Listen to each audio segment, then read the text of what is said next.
Hi, I'm Julie Zimmerman, fish biologist for the Bay Delta Fish and Wildlife Office, and I'm standing along the American River by our habitat restoration program to introduce the Region 8 Roundup.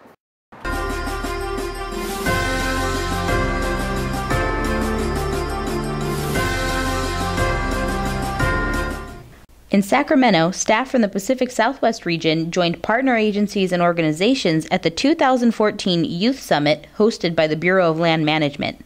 The summit was held at Sacramento State University and focused on education and partnerships to connect youth to the great outdoors. Young visitors and students at the summit were able to meet one-on-one with representatives from different agencies to discuss how they can get involved in conservation by visiting public lands, volunteering, or entering the Pathways program. Staff from many agencies were on hand to provide demonstrations of the work that they do for the American public, like wild horse and burrow management and firefighting.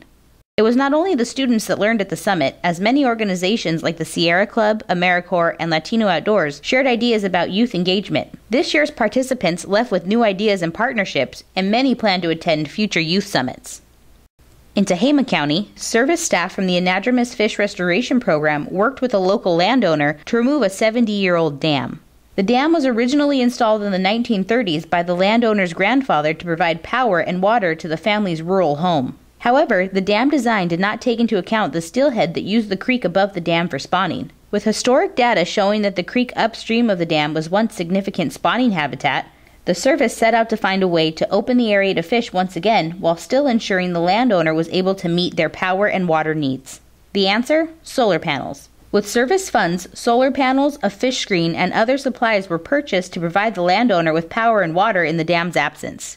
After aquatic species like tadpoles and fish were moved away from the blast zone, the dam was demolished with explosives. Removing a dam is no small task, but by reaching out to landowners and working to reach mutually beneficial goals, even dam removal is possible.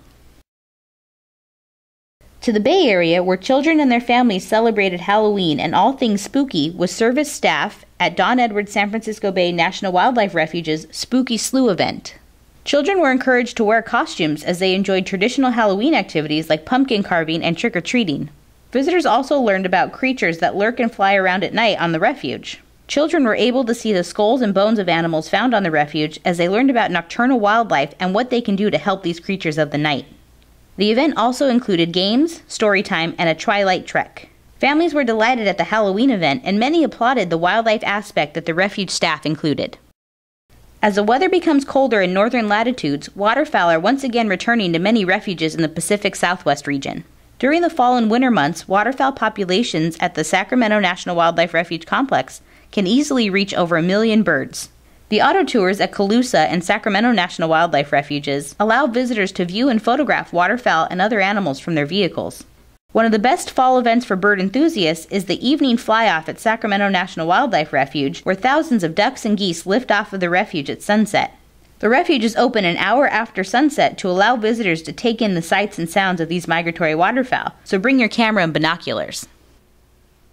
That's it for this edition's highlights on Region 8 Roundup. Until next time, I'm Cindy Sandoval.